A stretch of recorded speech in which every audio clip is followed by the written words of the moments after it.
So I wanted to have this conversation largely just because I kind of like talking to people who are like-minded, and I like kind of like highlighting different companies in the industry who are doing different things. At least I think are different. I like them. And I remember the first time I came across your company was on Instagram. I was scrolling through, and I don't remember exactly what it was that I saw, but I remember I saw something and I remember I posted it. Right. Just because I was like, wow, that's sexy in a way that I hadn't seen before. And you know, anybody who's known me, I've been doing gun reviews for a long time. Anybody who's been watching me for any period of time knows I love aesthetics. Yeah. Love aesthetics. And so when I saw what you did, what was it again? Do you remember? I think it was the Glock slide. I think it was the Glock slide. All right.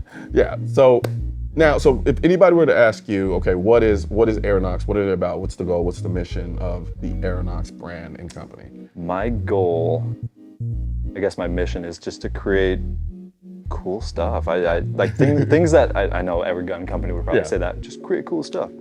I just want to create things that no one else is doing. That's kind of been my big push is silly things like AR-15 grips out of aluminum. You know, a lot of companies don't do that. Yeah. 1911 grips out of aluminum. Most companies don't do that. I have a new product coming out that's it's an MP5 lower. Okay. Made out of aluminum. It's out. Well, there's so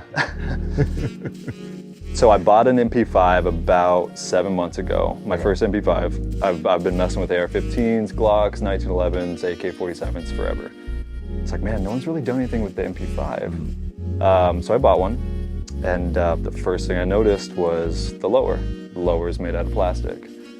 It just felt cheap. I took it off. You can squeeze it. You can almost touch the walls together on that thing. So that's funny you say that. Actually, I remember I have like one actual MP5, and it's not even full auto, but the one from HK, and then like different variants and other ones, right? Yep. And as much as I love them, I felt the same way. There's a disjointed kind of feeling to them because it's like it works on like polymer guns, but for some reason on the MP5 it feels like it's being robbed of something. Sure. Right. And that's HK's thing. You know, a lot of their platforms have that plastic polymer lower, and it works. It's lightweight. Yeah. It works for what they're doing.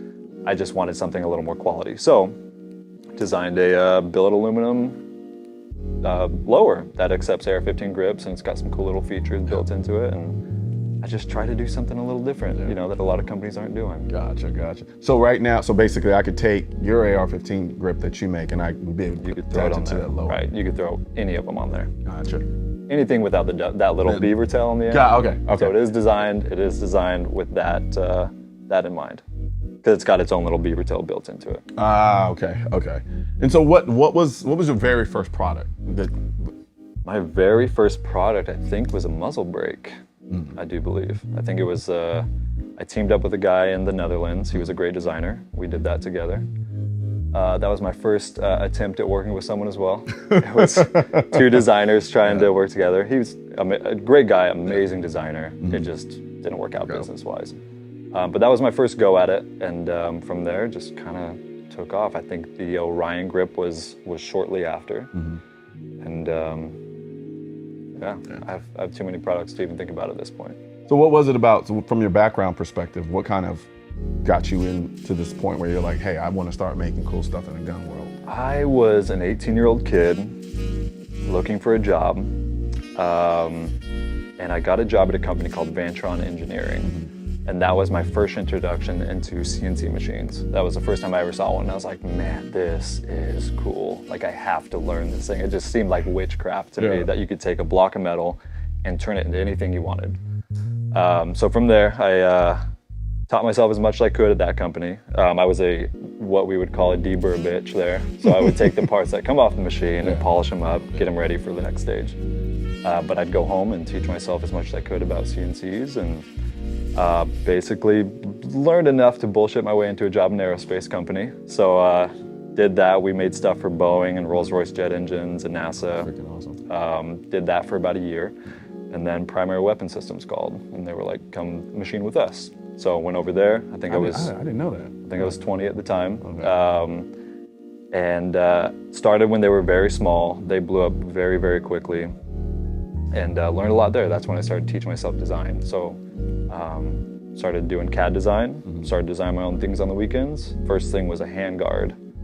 And that was kind of, I got that high from just machining that first part that I designed. I'm like, man, I'm gonna chase this high forever. Yeah. So that's what I did. Did that for about 3 years with them. And then Jesse James called out here in Austin. Came out here, did that with him for about a year, left there. How was that? How was that working with Jesse? I mean, I know Jesse. Sure. But, like, how was, because, you know, he's kind of a mad scientist in a sense. He is an unbelievable worker. Yeah. He is a great designer. That is the one thing I will say about him is he's always working. There was not a day that I was around him where he wasn't trying to create or work or hammer and metal or do any of that stuff. So I was on a different path though. Gotcha. So left there and started AeroKnox. That's right. What it strikes me as is like you're a solo dolo. Solo. Yeah, you're a solo dolo guy, which I can relate to, which, Yeah. you know, maybe at least for me to a fault sometimes, right? Sure, yeah. But I know for me, at least to be in my creative space, I have to kind of be solo. Yeah. Well, yours is the brand. Your Colion Noir. That's your whole brand. For me, I love kind of being able to create my own things. You know, I love waking up in the morning, coming in here, thinking what needs to be different. You know, what on certain platforms can be different. Designing that, making it, having a prototype that night. You know. Again, it's kind of that high, man. Yeah. I mean, so like I have my moments where I'm just like I get in my little gun room and I just start tinkering. My idea of tinkering is, you know, I'll take a grip made by somebody else who did this, put that here, try to put this. Your level of tinkering is on a different level. Like This is like the ultimate man cave in here. I've got lasers, CNCs, the whole thing in here. So yeah, no, I mean it's dope in here. It's like like you said, it is the ultimate man cave. I guess that was my goal, man, just to have a thing where I could create anything, and that's what this is.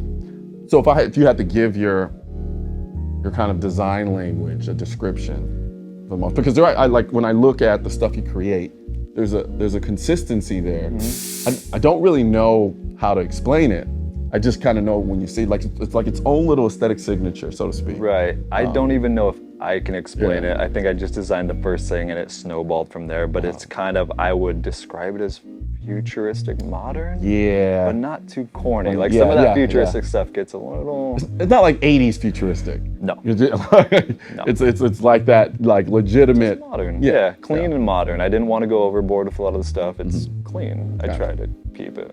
So one of the things you did that was interesting is the whole Hudson H9, right? You did slide work on it. You had the grips for it.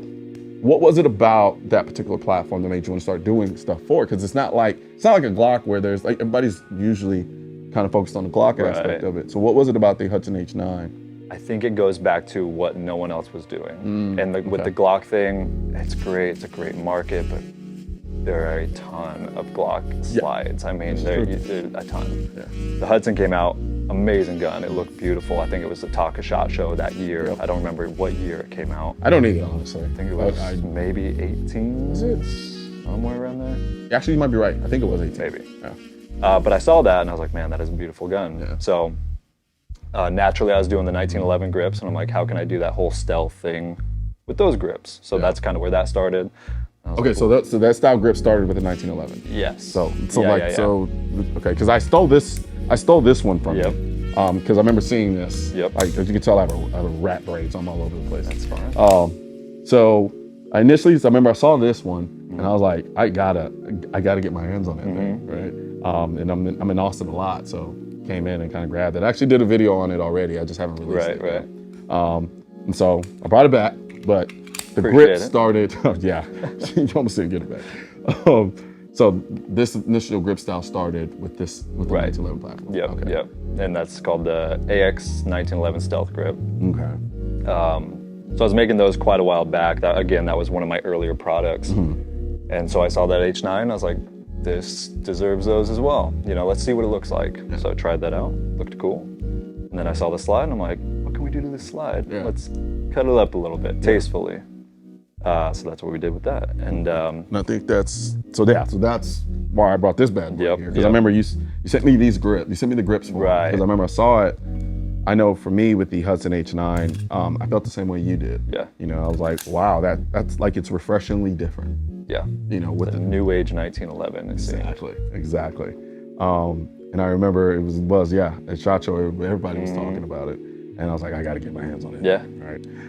And then I saw your grips. Yeah. And I was like, ooh. And it legitimately took it, like, from what was already a good looking gun, it took it and just... They kind of tied together that futuristic look that they were doing. Yeah. I think. Yeah. That was the focus anyway. And I've done some things since. I stopped doing them for a while, and then I just revamped it and started doing back plates for those as well, I think. Is it on you this can one? see it there. Okay, yep. yeah. So I started making those little back plates and just little details now. Yeah, this is badass. I like this a lot. I think it's a beauty. Yeah.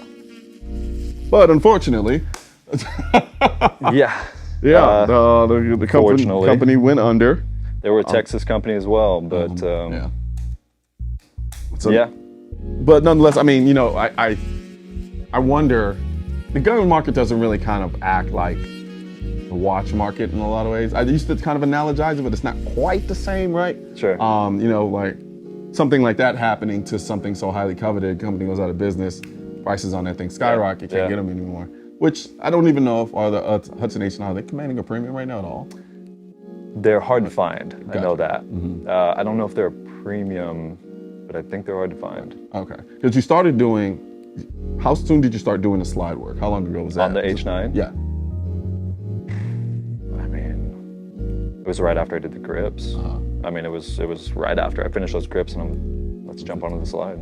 So are you still getting a lot of people requesting slide I just work and opened up orders for those. Okay, so you got a bunch of those rolling through. And I kind of do things with AeroKnox where I'll open it for a certain period of time, then I'll close it off. Okay. I don't keep things open indefinitely. Gotcha. Certain products I will. Any particular reason why, or just? I think because I'm always trying to create new things, and I don't want to get bogged down with doing the same thing over and over and over and over. Gotcha. Again, being a one-man shop, your time is limited. This is true. And I love creating. So by shutting that window, it does two things. It makes it a rare product, and then it allows me to create others. Gotcha. So do you plan on keeping AeroKnox this kind of boutique style company, or is it something that you're looking to scale? Because, you know, that's a weird balancing act. It is. You know, it's like everybody loves that boutique kind of feel. I know I do. But at the same time, it's like, well, if everybody loves it, why not scale it? Right. You know, but then when you start scaling things start happening in terms of now stuff starts feeling like work instead of 100%. passion. You know. Yep. So where do you see AeroKnox going? I have contemplated that more over the last year or so, a year or two. Where do I want to take this? Do I want to keep it what it is? Do I want to keep loving what I'm doing? Or do I want to take it to that point where there is that possibility of you no longer love what you're doing anymore? You're just good at it. But you're making more money, you know, and I didn't start this company with the thought of I'm going to get rich doing this. I started this company with the thought of I want to make cool stuff. It's funny because that's how a lot of rich companies start. It's true. That is true. Because you can't fake the passion. Right. You know what I mean? Right. And inevitably, if that passion's there and the talent is there, people are gonna want it. Sure. You know. And Sure. so you hit that road and you're like, what do I do? That's where it is. I mean, that's again, I love being here. I love doing this with you. Yeah, This is cool, and I don't know if I could do that. You know, if I had 40 employees here, you know, we wouldn't be in this shop. We'd be in the office somewhere. But I mean, I remember the first time I came in here. You can tell this is something done by somebody who's passionate about what they do. Yeah. Like it just reeks of it. Yeah. So I definitely see where you're coming from with respect to that. Well, I didn't have any template to really follow. I love that I had the experience at Primary Weapon Systems. They taught me a lot with a manufacturing process. Amazing company, amazing process. But I wanted to do something a little different. Gotcha. So how do you approach from an AR standpoint? Like, what are some of the things? I know you do the grip.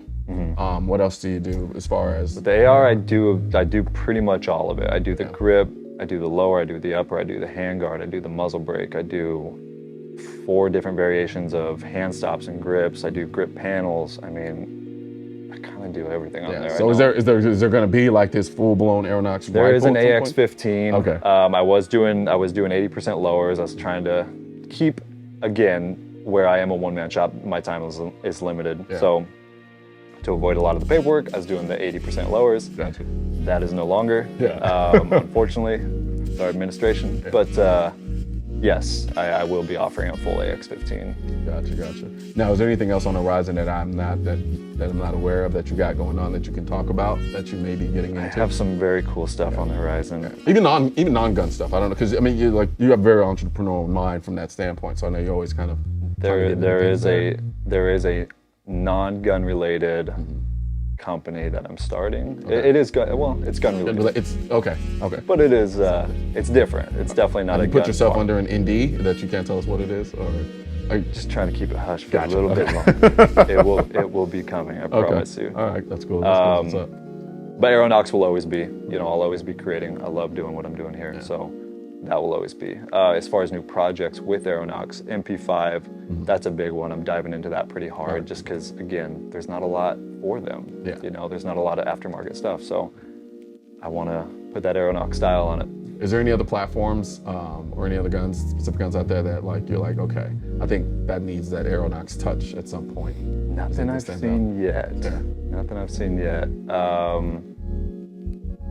Can't think of anything. Fair enough. But it will come. Yeah. It's a daily curse. Oh shit, I can only imagine. I mean, same thing with me in terms of Sure. I have a reminder list of so many video ideas that it almost scares me now because I can't. There's so many. I'm like, how am I gonna get to these? You're doing everything, man. Yeah. You do it all. You do videos. gift and a curse, doing bro. interviews. You're everywhere, man. I mean, who was it that told me that? I think it was my aunt.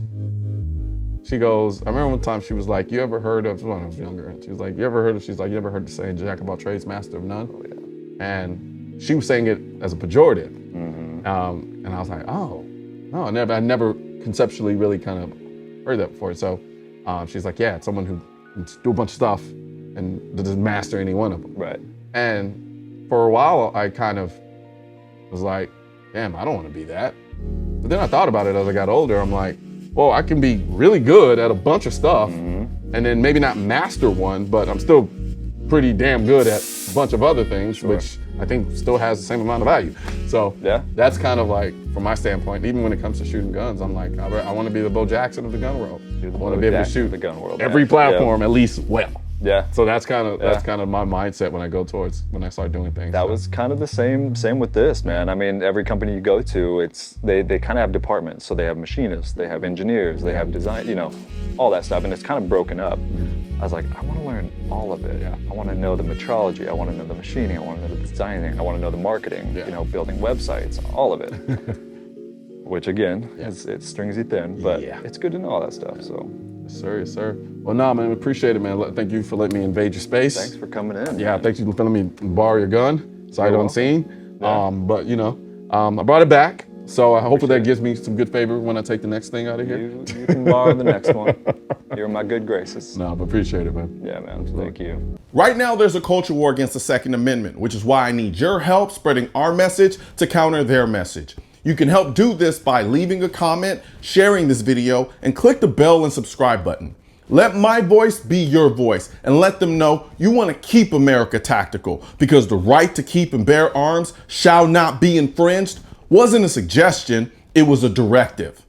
Also, if you're wondering where to purchase your AR-15s are essential, I will not comply. I am the militia, the new Draco design, and your state-specific Keep America Tactical shirt. Click the link under the Keep America Tactical in the description section of this video. Or if you're watching this on mobile, tap the small triangle on the lower right-hand side of this video and click the link in the description.